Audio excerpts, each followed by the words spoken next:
প্রিয় বাংলাদেশ, ঢাকা এবং সারা বাংলাদেশ, জগন্নাথ বিশ্ববিদ্যালয়ের শিক্ষার্থীবৃন্দ, আমরা ভিডিও করছি, দেখাচ্ছি যমুনার সামনে কাকরাইল মোড়ে, যেখানে শান্তি থেকে অশান্তি বিরাজ করছে ঢাকার শহরে। দেখতে পাচ্ছেন ডক্টর মোহাম্মদ ইউনূস, যিনি শান্তিতে পুরস্কার পেয়েছেন। জগন্নাথ বিশ্ববিদ্যালয়ের শিক্ষার্থীরা বিগত 3 দিন পর্যন্ত আন্দোলন করে যাচ্ছেন, এখন গণ অনশন পালন করছেন।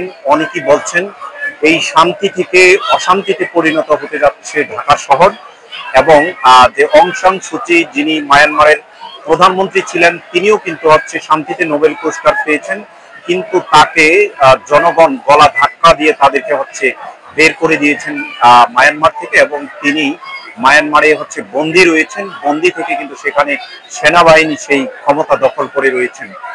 অনেকে বলছেন শিক্ষার্থীরা আজকে জগন্নাথ বিশ্ববিদ্যালয়ের প্রায় 15,000 শিক্ষার্থী বর্তমান এবং সাবেক শিক্ষার্থীরা এখানে জড়ো হয়েছেন। দেখতে পাচ্ছেন পিছনে কাকরাইল মসজিদ রয়েছেন। শান্তিতে নোবেল পুরস্কার প্রাপ্ত বাংলাদেশের একমাত্র যিনি ডক্টর মোহাম্মদ ইউনূস, তিনি আজকে 3য় দিনের মতো জগন্নাথ বিশ্ববিদ্যালয়ের যে 3 দফা দাবি, সেই 3 দফা দাবি এখনো বাস্তবায়নের জন্য কোনো তিনি পদক্ষেপ নেননি। কিন্তু তিনি তার পেটুয়া বাহিনী, যারা পুলিশ প্রশাসন এবং আর্মি, বিজিবি এবং জল কামান যারা রেডি করে রেখেছেন, আমরা দেখাচ্ছি তাদের যে অবস্থানটি দেখাচ্ছি। আপনারা দেখতে পাচ্ছেন শিক্ষার্থীরা এক পাশে এবং পুলিশ এক পাশে অবস্থান করছেন, সেই অবস্থানটি আপনারা দেখতে পাচ্ছেন।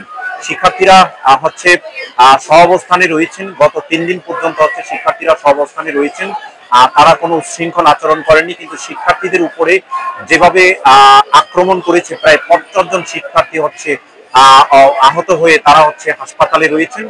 কিন্তু আজও পর্যন্ত আজকে ডক্টর মোহাম্মদ ইউনূস, তিনি প্রধান উপদেষ্টা হওয়ার পরে এটি ঢাকার শহরের সবচেয়ে বড় আন্দোলন।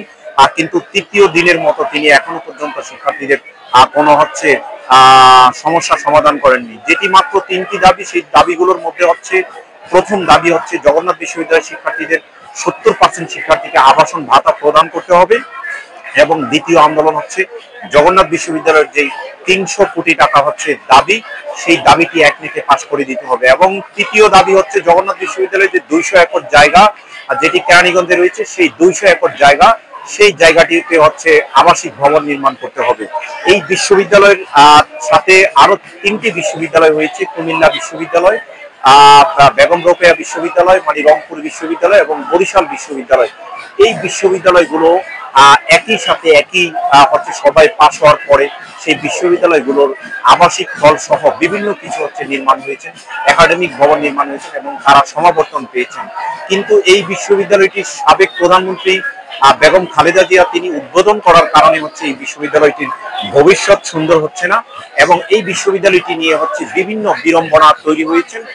আগে শিক্ষার্থীরা অনেক আন্দোলন করে জগন্নাথ বিশ্ববিদ্যালয়ের জন্য 200 একর জায়গা নির্ধারণ করে দিয়েছেন সাবেক স্বৈর প্রধানমন্ত্রী, তিনি শেখ হাসিনা। তিনি সেই 200 একর জায়গা নির্ধারণ করে দিয়েছেন এবং সীমানা প্রাচীর তৈরি করে দিয়েছেন। প্রায় 2000 কোটি টাকা তারা নির্ধারণ করে দিয়েছেন জগন্নাথ বিশ্ববিদ্যালয়ের জন্য। কিন্তু সেই টাকাগুলো বারবার বিভিন্ন সন্ত্রাস এবং বাটপাড়ের হাতে পড়ার কারণে সেই দাবিগুলো পূর্ণ হয়নি। কিন্তু সেই দাবি পূরণ করার জন্য জগন্নাথ বিশ্ববিদ্যালয়ের শিক্ষার্থীরা আজকে জুমাবার সারা বাংলাদেশ থেকে শিক্ষার্থীরা এসেছেন, প্রায় 15,000 শিক্ষার্থী এসেছেন। শিক্ষকরা অবস্থান করছেন, বিশ্ববিদ্যালয়কে শাটডাউন দিয়ে তারা এখানে অবস্থান করছেন। পিছনে দেখতে পাচ্ছেন জল কামান নিয়ে পুলিশ প্রস্তুত।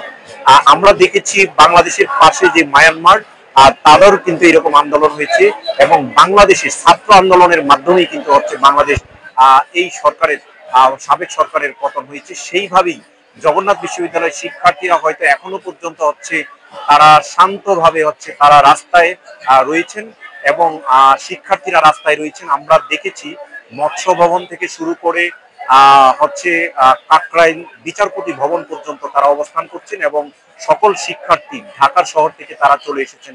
আমরা বলেছিলাম শান্তির দেশকে অশান্তি তৈরি করার জন্য ডক্টর মোহাম্মদ ইউনূস, তিনি শান্তিতে পুরস্কার পেয়েছেন। হয়তো জগন্নাথ বিশ্ববিদ্যালয়ের শিক্ষার্থীরা শুধুমাত্র একটি বোতল মারার কারণে তার একজন উপদেষ্টাকে সেখানে বোতল কাণ্ডের জন্য তাদের জন্য আজকে 2 দিন পর্যন্ত তাদের সাথে কোনো কথা বলছেন না। কিন্তু বিশ্ববিদ্যালয়ের শিক্ষার্থীরা অনেকেই জানেন, জগন্নাথ বিশ্ববিদ্যালয়ের শিক্ষার্থীরা যদি জেগে উঠে তাহলে ঢাকা অচল হয়ে যাবে, এবং সেটি অনেকেই জানেন। এবং পুলিশ প্রশাসন সহ অনেকেই জানেন ঢাকা বিশ্ববিদ্যালয় জগন্নাথ বিশ্ববিদ্যালয়ের সাথে বৈষম্য তৈরি করার কারণে জগন্নাথ বিশ্ববিদ্যালয়ের শিক্ষার্থীরা বিভিন্নভাবে হচ্ছে তাদের ন্যায্য অধিকার থেকে বঞ্চিত, আবাসিক থেকে বঞ্চিত এবং অর্থনৈতিকভাবে চাকরির ক্ষেত্রে বিভিন্নভাবে বঞ্চিত হচ্ছেন। মায়ানমারের প্রধানমন্ত্রী যেভাবে হচ্ছেন অং সান সুচির পতন হয়েছে, সেভাবেই আমরা দেখেছি অনেক শিক্ষক শিক্ষার্থী তারা বলেছেন যে ডক্টর মোহাম্মদ ইউনূস তার হয়তো সেভাবেই হয়তো পতন হতে পারে, যেভাবে হচ্ছে তিনি গৃহবন্দী করে হয়ে রয়েছেন সেভাবে হয়তো ডক্টর মোহাম্মদ ইউনূসকে গৃহবন্দী করে রাখতে পারেন জগন্নাথ বিশ্ববিদ্যালয়ের শিক্ষার্থীরা। আমরা দেখেছি জগন্নাথ বিশ্ববিদ্যালয়ের শিক্ষার্থীরা এখন একটি গেটের সামনে হচ্ছে দাঁড়িয়ে রয়েছেন। আজকে 3 দিন পর্যন্ত ডক্টর মোহাম্মদ ইউনূস তিনি শিক্ষার্থীদের সামনে বের হননি। তিনি চট্টগ্রামে তার নিজ এলাকায় গিয়ে কালুরঘাট হচ্ছে সেতু উদ্বোধন করেছেন, কিন্তু তার পরবর্তীতে তিনি হচ্ছেন ঢাকাতে এসে হচ্ছে তিনি কোনো প্রেস ব্রিফিং কোনো অনুষ্ঠানে অংশগ্রহণ করছেন না, আর উপদেষ্টাগণ অংশগ্রহণ করছেন না। শুধুমাত্র জগন্নাথ বিশ্ববিদ্যালয়কে 300 কোটি টাকা কিংবা হচ্ছে জগন্নাথ বিশ্ববিদ্যালয়ের আর যে আবাসন সমস্যা সেটি নিরসন যাতে না হয় সেই জন্য হচ্ছে তারা গুম হয়ে হচ্ছে ভিতরে পলাতক অবস্থায় রয়েছেন। তাদের এই সকল বিষয়গুলোকে তীব্র প্রতিবাদ জানাচ্ছে জগন্নাথ বিশ্ববিদ্যালয়ের শিক্ষার্থীরা।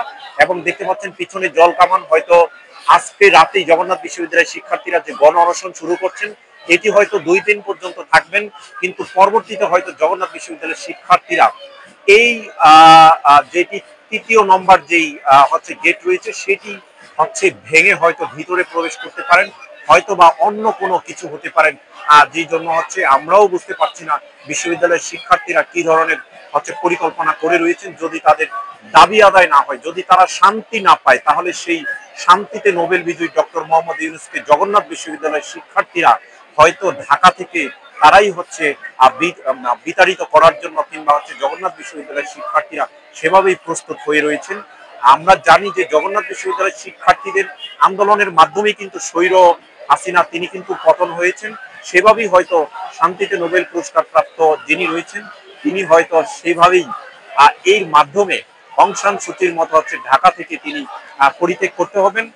এবং দেখা যাক জগন্নাথ বিশ্ববিদ্যালয়ের শিক্ষার্থীদের সেই দাবিটি কতটুকু পর্যন্ত পরিপূর্ণ হন। সেই শান্তির ঢাকাতে যাতে অশান্তি যদি না হয় সেই আশা প্রত্যাশা করে বিদায় নিচ্ছি। মুসলিউদ্দিন তরুণ, ট্রাভেল পোস্ট 24.com, ঢাকা। ধন্যবাদ সকলকে।